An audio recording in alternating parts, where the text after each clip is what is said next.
জুলাই অভ্যুত্থানের সময় মানবতাবিরোধী অপরাধের মামলায় জাসদ সভাপতি হাসানুল হক ইনুর আনুষ্ঠানিক বিচার শুরু হয়েছে আন্তর্জাতিক অপরাধ ট্রাইব্যুনালে।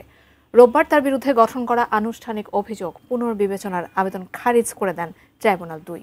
এদিকে বিচার প্রক্রিয়া নিয়ে বিরূপ মন্তব্যের অভিযোগে আদালত অবমাননার বিষয়ে ব্যাখ্যা দিতে বিএনপি নেতা ফজলুর রহমানকে ৮ ডিসেম্বর সশরীরে হাজির হওয়ার নির্দেশ দেওয়া হয়েছে।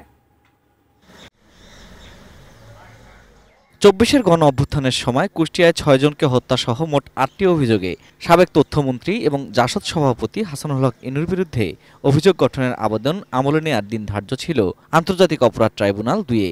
এজন্য সকালে কারাগার থেকে তাকে হাজির করা হয় আদালতে।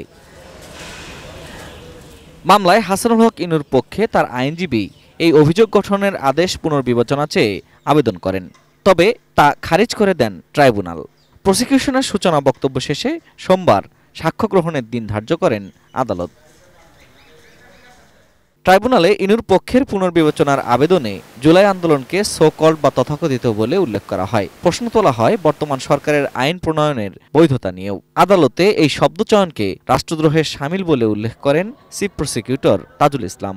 তারা এই প্রত্যেকটা এভিডেন্সের গুণগত মান নিয়ে আর্গুমেন্ট করার চেষ্টা করেছেন। ট্রাইব্যুনাল বলেছেন চার্জ গঠনের সময় সাক্ষ্য প্রমাণের গুণগত বিশ্লেষণ করার সুযোগ নেই। তারা ৩টি মারাত্মক কমেন্ট করেছিলেন বা স্টেটমেন্ট লিখেছিলেন, যেটার ব্যাপারে প্রসিকিউশনের পক্ষ থেকে আমরা তীব্র আপত্তি জানিয়েছি। আদালত সেগুলো আমলে নিয়েছেন এবং তারা বলেছেন যে তাদের যে কমেন্টগুলো, সেই কমেন্টগুলোর ব্যাপারে আদালত তার অবজারভেশন, তার পর্যবেক্ষণ, তার আদেশের মধ্যে এটা থাকবে। এদিকে মানবতাবিরোধী অপরাধের বিচার প্রক্রিয়া নিয়ে একটি বেসরকারি টেলিভিশন টকশোতে বিরূপ মন্তব্য করায় বিএনপি নেতা ও আইনজীবী ফজলুর রহমানের বিরুদ্ধে আদালত অবমাননার অভিযোগ আনেন প্রসিকিউশন।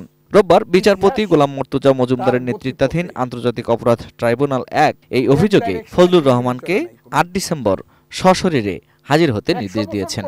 টানা তৃতীয়বার অর্জন করেছে দেশের সেরা সুপার ব্র্যান্ড স্বীকৃতি বসুন্ধরা টিস্যু।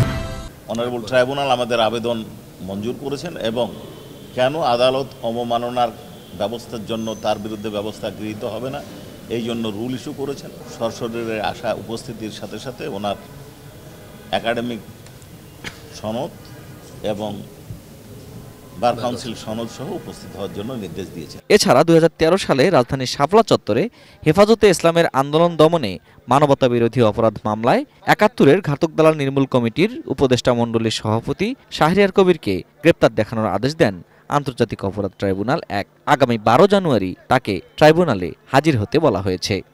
শাপলা কিলিংয়ে অন্যতম অভিযুক্ত শাহরিয়ার কবিরকে। Ferdous Rahman, ATN news, Dhaka.